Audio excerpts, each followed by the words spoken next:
So hey y'all, welcome back to my channel. My name is Brianna. Most of you may know me as a crochet artist, and because of that I do consume a lot of content. But I wanted to start this series called Crochet Cinema while we discuss a TV show, in this case, while I crochet. So the first 3 episodes of the new Pretty Little Liars series came out on the 28th, and of course I had to tune in because I love the original one. Going into it, I didn't really watch any trailers or read any like synopsises or anything about it, so I didn't really know what to expect.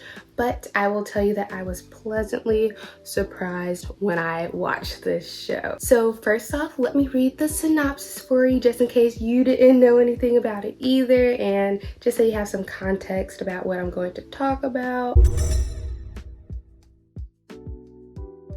So the synopsis reads, 20 years ago, a series of tragic events almost ripped the blue-collar town of Millwood apart.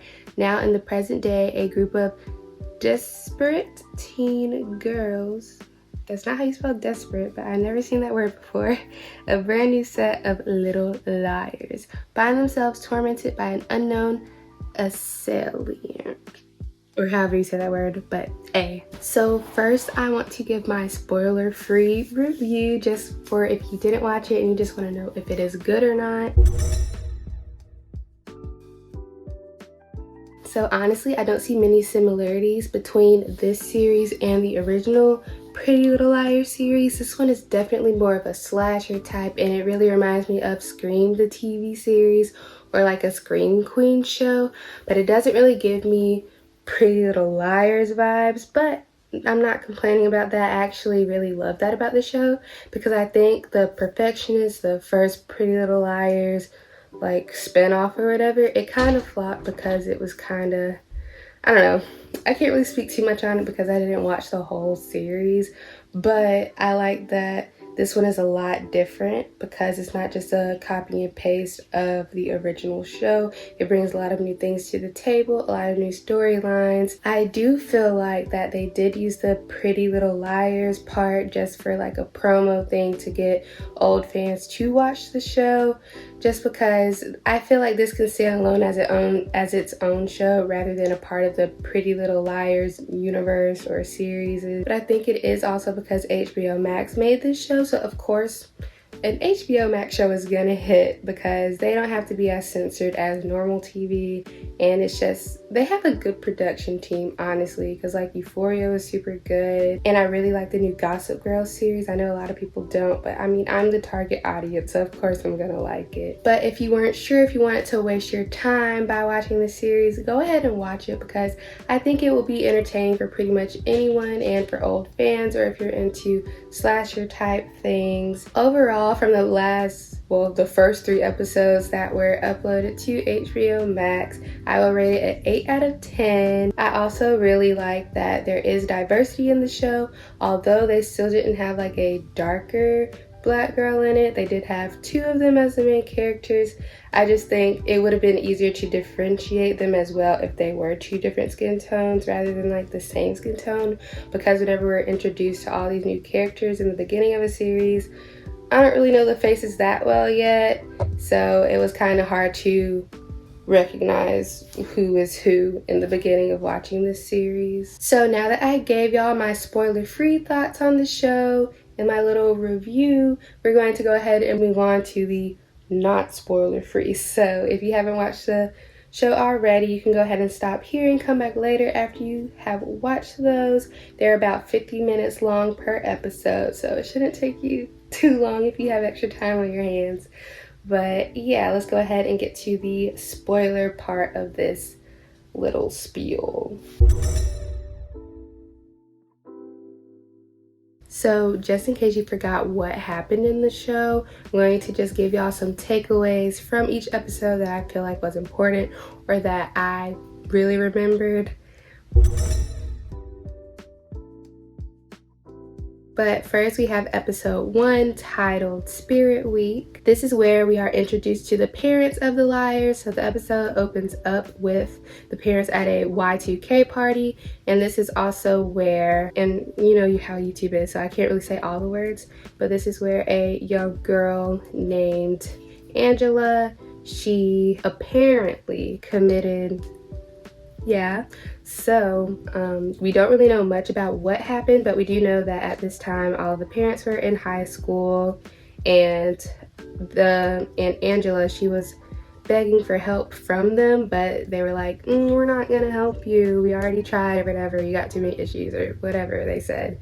And basically she eventually fell off of like the top of the warehouse, and everybody ran out and all of that, and that is how the episode opened up. After that, we meet Karen and we meet the other liars. I feel like a lot of it is just more of a getting to know the characters, so I'm not going to discuss that part that much, but eventually by the end of the episode, they all get detention for different reasons, but they all come to the consensus that Karen is the reason that all of them got in trouble, and they feel like she framed them for certain things because they personally didn't get themselves in trouble, but they were like framed for something that would get them put into detention. Previously, they weren't friends before, but this is where they become friends, and they want to my voice, and they want to get back at Karen some way, somehow.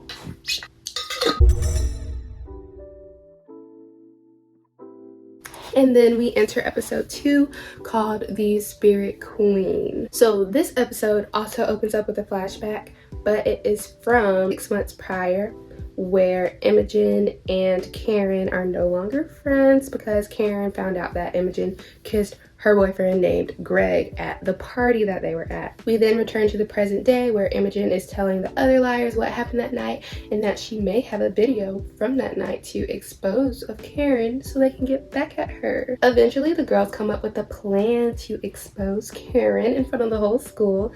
They already had like a film night that the whole school was going to, and it was showing Get Out and Us, I believe. So they plan to play this video of Karen drunk at that party in front of the whole school before those movies started at the theater. After each of the liars return home, they all receive a text from this anonymous number. And by the way, in the first episode, they also received a text, but it was just like a weird text. But this text was a video showing the things that they believe was Karen at the time did on video. So like, for example, Minnie got in trouble because Karen believed that she put a mouse in her book bag. So Minnie got a video, and it was of the person, the mouse. So that's just an example of what all the girls got. So of course they all assume that it was from Karen, but little do they know it is from A. Because they believe it is still from Karen, they want to go through with their plan to humiliate her, and lo and behold, that is exactly what they did. Sometime after that, Karen and her sister Kelly come up with a plan. Sorry y'all, I had to go help bring the groceries inside, but let me go back and see where I was at because I have no clue. Okay, so after they humiliate Karen in front of the whole school, some time passes, and then Karen and her sister Kelly, they come up with a plan, but we don't really know what it is yet.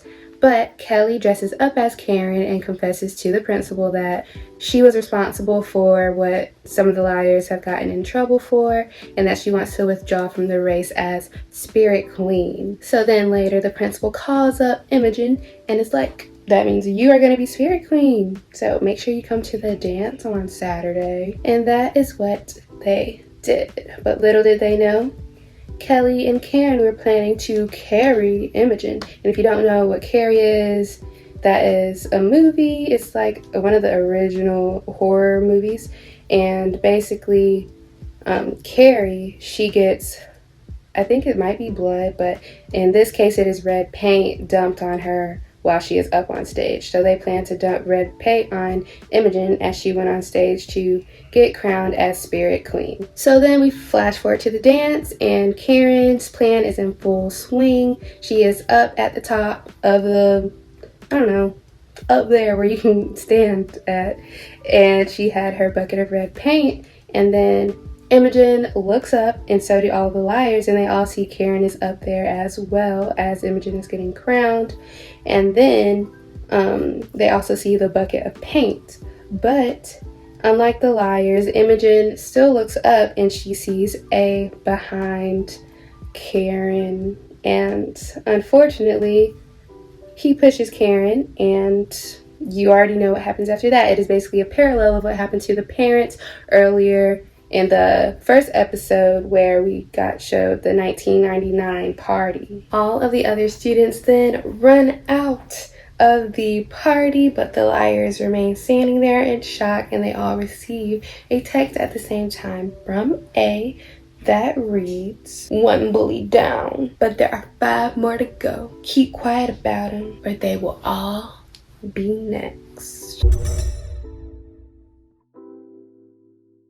Then we finally enter episode 3, which is titled Aftermath, and I'm sure you can guess what that is about. It is about the aftermath of Karen's. Since no one else but Imogen saw A push Karen down, everybody rules it as A.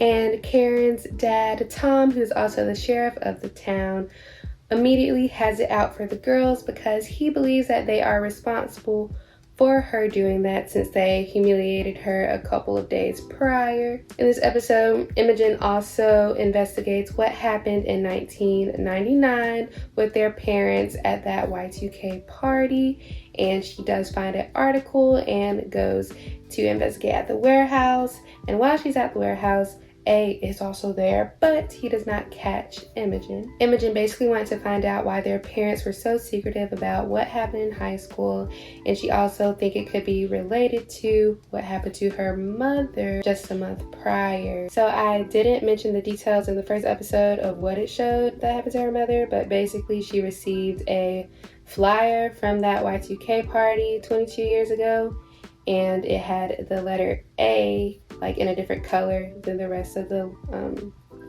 name on the outside of the envelope.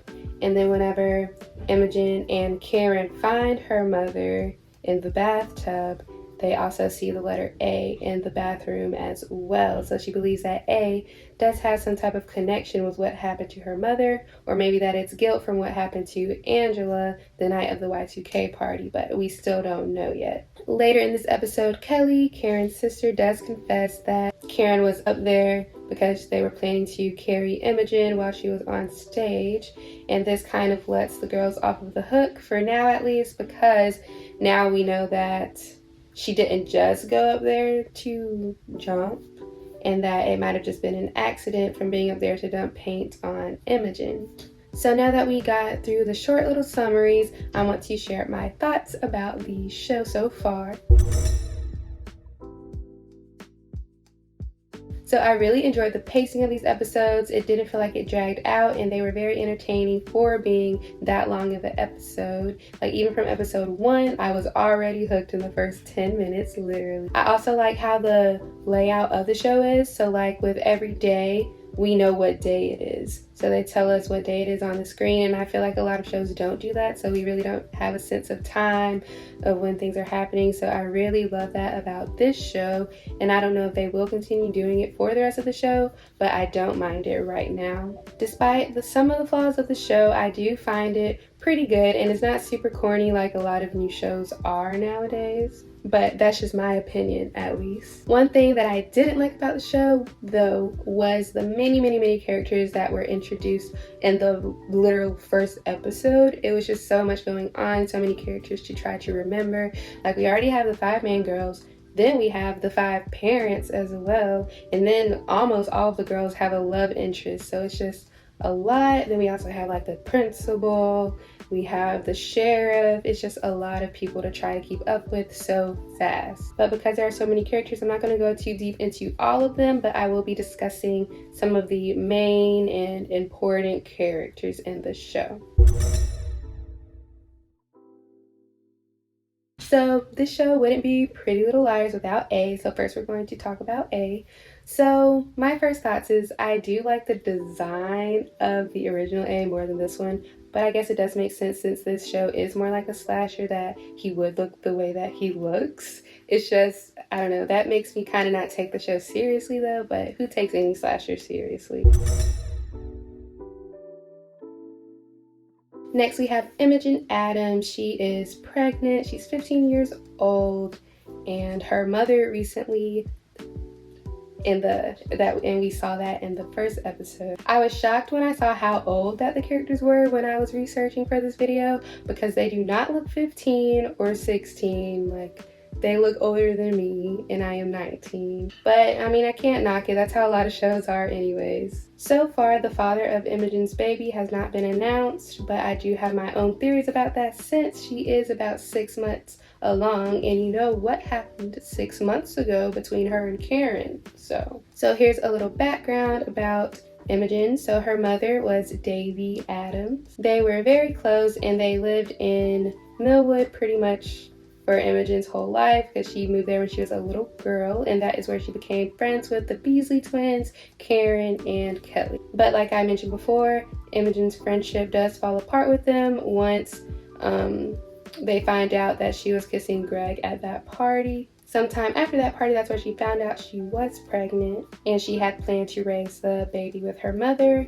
But like we said before, we know what happened to her mother, and now she lives with Tabby and her mother, Sydney. So for my thoughts on Imogen, I actually really like her. She's one of my favorite characters. I can tell that she has a good heart, even though she might have a little spicy side, like why she saved that video of Karen in the first place. I feel like there is a lot more to learn about her and her situation, and I am excited to see her storyline progress throughout this series. And I am also curious if we will see like her give birth soon, because she does only have 3 months left, but I don't know like how long of a period of time this first season will take course over.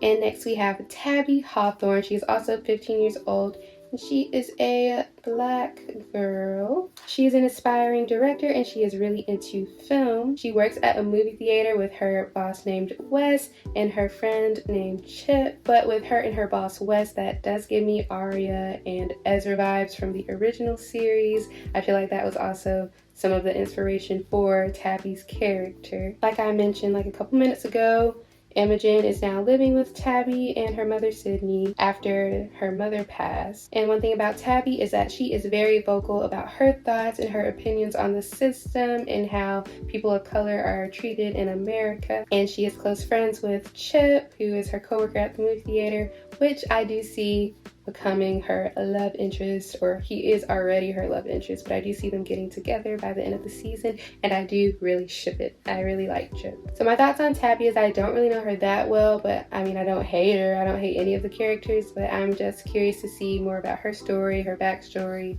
and all the secrets that she has. I do worry though that Wes may try to rat her out one day for not reciprocating her feelings towards him that he has for her, because he does like flirt with her all the time. Next we have Faran. She is also 15 years old, and she is Black Queen as well.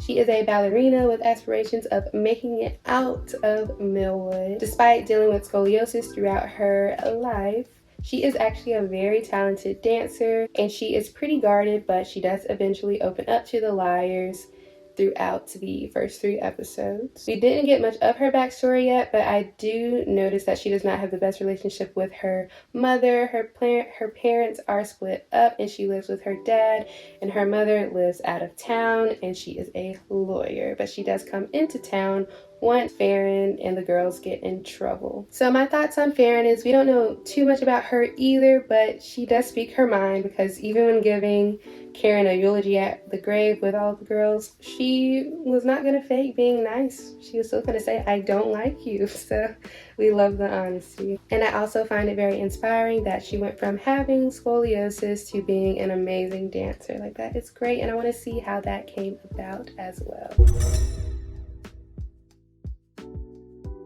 Next we have Noah. She is the oldest one. She is 16 years old. I'm not sure what race she is, but I think she is like a person of color. From watching the show, I think she is some type of Hispanic, but don't quote me, I am not sure. She is working hard on getting her life back to normal after being in juvie, but we later find out that she is not the reason she's in juvie, but she was covering up for her mom, who is a nurse, and her mom is Marjorie Oliver. And regardless of her troubled past, she is striving to remain a great track star, and she does have a strong athletic background. She's also in a relationship with a guy named Sean. I think they are pretty cute right now. And a lot of the liars actually are in a relationship, which I do find interesting because a lot of shows is maybe like one or two of the friends that are in a relationship, but not like all of them. So my thoughts on Noah is that she's also one of my favorite characters. I love her style, and I can tell that she's a very loyal person and that she deeply cares about those who are close to her. I feel like it will get a little spicy between her and Tom, the sheriff, because I feel like she's going to get in some big trouble since that is like her PO or something, but she does have to be around him a lot, and especially since what happened to Karen went down. I don't know how he's going to handle being around Noah all of the time from now on. Next we have Minnie, but she is called Mouse throughout the series. She is also 15 years old, and I also do not know what race she is, but I do know that she is a person of color, or she just has a unique face. Her face is just adorable. I love it. She spends most of her time in a virtual world, likely because of the childhood trauma that she endured in the past, but she is in a relationship with a guy named Ash, who Karen previously did have a crush on. Mouse is the daughter of Elodie and Shirley, and so she does have two moms, so that is some representation for same-sex relationships. And as for my thoughts on Mouse, I still do not know much about her, but I do feel like she is a sweetheart. Now that we discussed the 5 main girls, I'm going to go ahead and get into Karen. So as you may have guessed, Karen Beasley is the typical Karen that we all love to hate. She was an antagonist of the show, and she brought the liars together whenever they all got sent to detention. It is later revealed though that she was not responsible for all of the girls getting detention, but she was responsible for Imogen because she did deface her own campaign posters at the school. Karen always tried to be the winner and better at everybody. She's just like the top queen main girl that is in basically all teen series I don't know, and she ends up being one of A's first victims in this series. For my thoughts on Karen, I mean, she is the typical mean girl, so who is going to love her?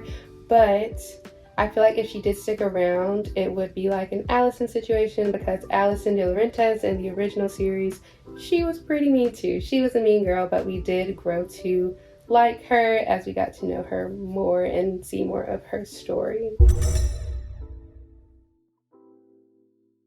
So then that brings us to Tom, which is Karen's father and the sheriff of Millwood. So he is on the low, as we learned in the first episode. I mean, he's an antagonist too. I don't think anybody would like Tom at all. Maybe Karen would have some fans, but I don't think anybody would like Tom.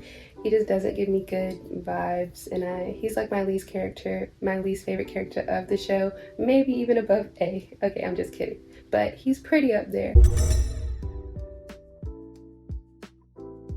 And then lastly, the parents of the liars. We still don't know much about how they were in high school. Right now, they're the pretty typical parents. They are pretty secretive though because of what happened in 1999, but I am curious to see more of their story and more of what happened after the tragedy at the Y2K party 22 years ago. So now that we went through most of the characters, I'm going to add in some questions that I have after watching the first 3 episodes. So the first thing is, why didn't the girls like hand over the video to somebody that they got that proved that they weren't the ones who the mouse or put a razor blade in Karen's ballet shoes?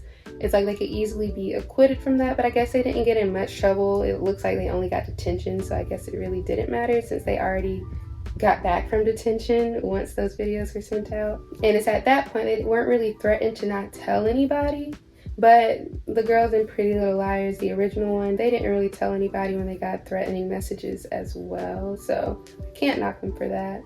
Another question I have is, how didn't any of the other students at the party see Karen up there and see A behind Karen? Like, the girls were clearly looking up. So if I was around them, I would look up too. Like, maybe I'm just nosy, but I would be like, why are they looking up? Why is a group of like 4 girls and the girl on stage looking up? I'm gonna look up too.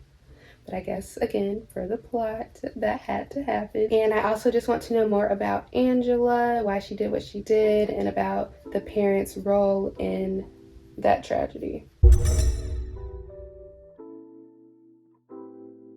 As for my theories, I think Greg is the father of Imogen's baby, simply because they were caught kissing 6 months ago and Imogen is 6 months pregnant, and I feel like they did have some history prior to that party as well. I do feel like this is the obvious choice. I'm sure all of you think that Greg is the father too, but as for right now, that's going to be my theory as well. Like I mentioned before, I feel like something is going to go down between Wes and Tabby. I feel like Wes is going to blackmail her somehow because he does have like the evidence that she made the video and projected it in front of the school, so who knows. As for my final thoughts, the show is so much better than I expected it to be, simply because of how perfectionist ended up. I feel like it does have a bright future, especially since it is on HBO Max. Right now, it does have one of the spots of my favorite shows, just because a lot of my favorite shows have been canceled left and right.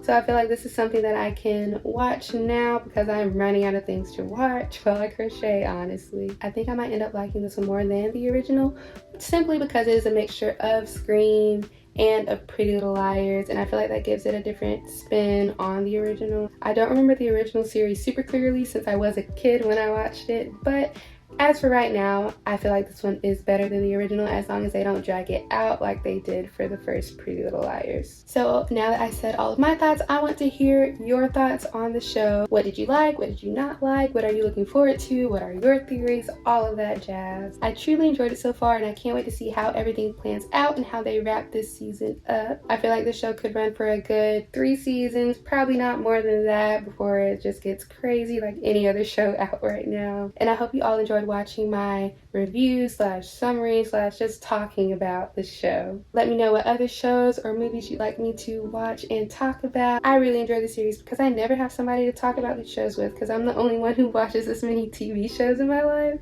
But now I have you guys, so let's have some conversations down below, and peace.